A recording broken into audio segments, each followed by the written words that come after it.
Okay, so get this. Uh, Less than 3,500 Ganges River dolphins left in the whole world. Wow. That's it. Yeah. That's all that's left. And today we are going deep into the world of this critically endangered creature, Sounds good. a dolphin that can barely see anything. And it uses sound to navigate those really murky rivers in South Asia.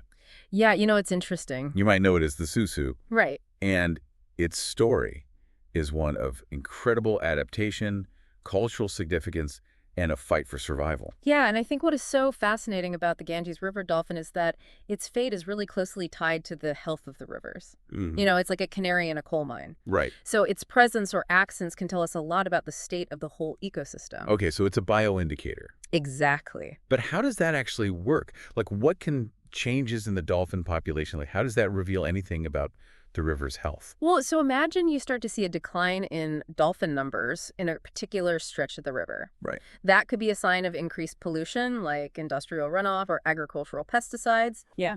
And, certain pollutants can accumulate in the dolphin's blubber, Oh, wow. which affects their health and their reproduction. Oh, that's terrible. Or it could point to a change in fish populations. Okay. Maybe because of overfishing or habitat degradation. So the dolphins are really giving us clues Exactly. about the overall health of the river. They are. Fascinating. Okay, well, before we go any further, let's paint a picture for our listener. Sure. What does this unique dolphin actually look like? Okay, so picture a dolphin that's evolved to live in a world without light. Okay. It's sleek gray, can grow up to 2.5 meters long. Wow. That's longer than a king-size bed. Yeah, it's a big dolphin. And it has this long, narrow snout, perfect for snacking fish in murky water. Right. And here's the kicker. Okay. It has tiny, lensless eyes, practically useless for sight. Wait, lensless eyes. How does that even work? Yeah, it's incredible. It's an adaptation to their environment. Wow. Over generations, their eyes have essentially lost the ability to form clear images. And instead, they rely on echolocation, Yeah. emitting sound waves and interpreting the echoes that bounce back to navigate and hunt. Okay. It's like having a built-in sonar system perfectly tuned to the murky depths. That's mind-blowing. So where exactly would we find these echolocating masters? Okay, so their home is this intricate network of rivers in South Asia, Okay. specifically the Ganges, Brahmaputra, and Meghna. Gotcha. These rivers are lifelines for millions of people, Right. and the dolphins have kind of carved out a niche in their slow-moving stretches, Okay. where fish are abundant and deep pools offer refuge. Gotcha. So in Bangladesh, we'd find them in... Yeah, so specifically in Bangladesh, you'd find them in the Padma, Jamuna, and Meghna rivers. Okay, and you said that these dolphins are top predators. Yes. So they're kind of like the lions of the river. Exactly. By preying on fish, they help keep the entire ecosystem in check. Right. So if certain fish species become too dominant, Uh-huh. the dolphins keep their numbers in balance. But they're keeping it all in check. Yeah, this prevents any one species from taking over and disrupting the delicate web of life in the river. It's amazing how everything's connected. It really is. But it's not just about ecology, is it? No. This dolphin holds a special place in the culture and hearts of the people who live along these rivers. Absolutely. In Hinduism, the Ganges river dolphin is deeply revered. Right. It's often seen as a symbol of the river goddess Ganga herself. Oh, wow. There are ancient tales and folklore woven around it, and its presence is considered auspicious. So understanding this cultural reverence is important, Yes. not just from a historical perspective, Right. but for conservation efforts too. Precisely, conservation can't just be about science and regulations. Right. It has to be sensitive to local beliefs and traditions. Right. Like, for example, some communities might be hesitant about fishing restrictions if they conflict with traditional practices or spiritual beliefs. Right. So finding ways to bridge those gaps is really crucial for successful conservation. This all makes sense, but it's hard to ignore the elephant. Or rather, the dolphin in the room. Right? We keep mentioning that this species is critically endangered. Yes. What are the most pressing threats it's facing?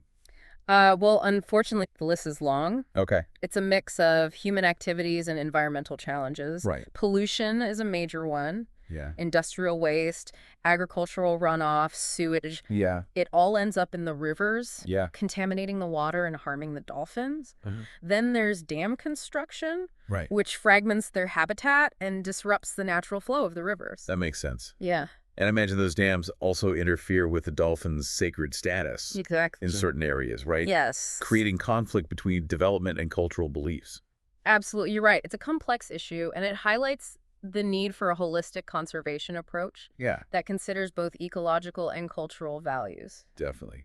What other threats are these dolphins facing? Well, there's also water diversion for irrigation. Less water in the rivers means less habitat for the dolphins and their prey. Yeah. And then there's overfishing.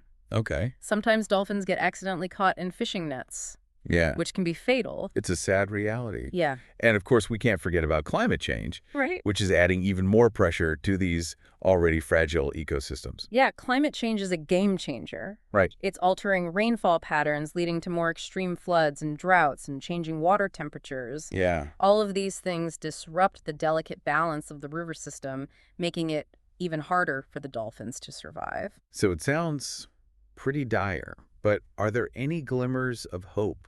I think so. Is anything being done to help? Absolutely. It's not all doom and gloom. Good. Governments and conservation groups are stepping up their efforts. That's good to hear. In Bangladesh, for example, the Ganges river dolphin is now legally protected under the Wildlife Act of 2012. Okay. That means it's illegal to hunt or harm them, and there are penalties for doing so.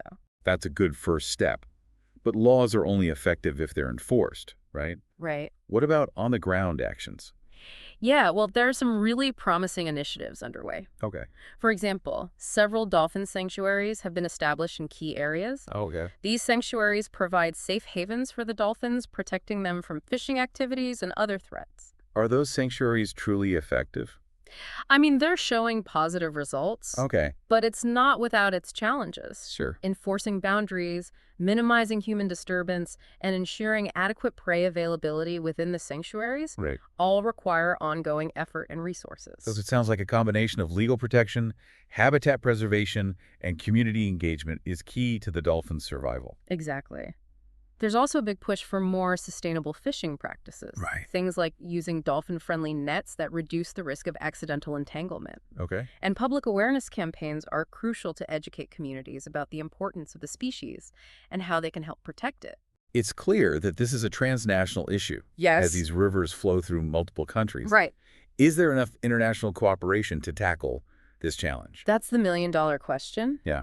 There's definitely growing recognition that conservation efforts need to be coordinated across borders. Right. Organizations like WWF and the IUCN are working with governments and local communities in India, Bangladesh, and Nepal to develop regional conservation strategies. Right. But it's an ongoing process, and there's always more that can be done. So we've learned that the Ganges river dolphin is more than just a fascinating creature. Definitely. It's a vital part of a complex ecosystem, Right. a cultural icon, and a living barometer for the health of South Asia's rivers. Uh-huh. Its survival is a testament to its adaptability, but it's facing an uphill battle.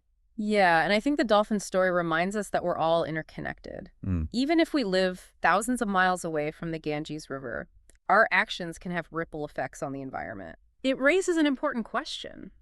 What choices can we make in our daily lives? Yeah. From reducing our water consumption to supporting sustainable seafood to help protect freshwater ecosystems around the world. That's a powerful thought to leave us with. Yeah. Thanks for taking this deep dive with us. Absolutely. We hope you'll join us again soon for another fascinating exploration. Looking forward to it. See you. Bye.